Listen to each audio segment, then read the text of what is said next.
രക്ഷിതാവ് ദേഷ്യപ്പെട്ടുകൊണ്ട് കുട്ടിയുടെ അമ്മയ്ക്ക്, വിദേശത്തുള്ള രക്ഷിതാവ് അമ്മയ്ക്ക് അയച്ചു കൊടുത്തിട്ടുണ്ട്.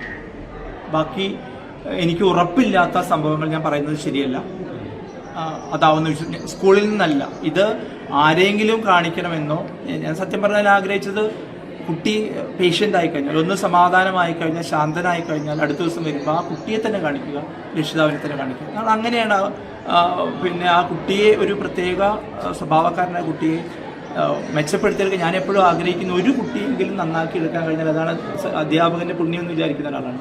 ഇതിനുവേണ്ടിയാണ് ശ്രമിച്ചിട്ടുള്ളത്. പക്ഷെ ആ സമയത്ത് അവൻ്റെ കൺട്രോൾ നഷ്ടപ്പെട്ടു. ഫോൺ തരുന്നതിനെ കുറിച്ച്, ഫോൺ തരില്ല എന്നല്ല ഞാൻ പറഞ്ഞത്, ഫോൺ തരണമെങ്കിൽ രക്ഷിതാവ് വരണം, അപ്പോൾ ഈ കാര്യങ്ങൾ പറഞ്ഞു കൊടുക്കുകയായിരുന്നു. പക്ഷെ ആ സമയത്ത് അവൻ്റെ കൺട്രോൾ നഷ്ടപ്പെട്ടു. ഇപ്പോൾ ക്ലാസ് ടീച്ചറെ വിളിച്ച് പറഞ്ഞിരിക്കുന്നു, മാപ്പ് പ്രിൻസിപ്പലോട് അങ്ങനെ പറഞ്ഞത് തെറ്റായിപ്പോയി, ഞാൻ ചെയ്തത് തെറ്റാണ്, മാപ്പ് പറയാൻ തയ്യാറാണ്. പിന്നെ പോലീസ് സ്റ്റേഷനിലും അങ്ങനെ പറഞ്ഞിട്ടുണ്ട്. അപ്പോൾ നമ്മൾ ഒരു കുട്ടിയെങ്കിലും അവൻ്റെ ഇപ്പോഴത്തെ സാഹചര്യത്തിൽ മെച്ചപ്പെടുത്തിയെടുക്കാൻ കഴിഞ്ഞാൽ അതാണ് വലിയ കാര്യമെന്ന് നമ്മൾ ആഗ്രഹിക്കുന്നു.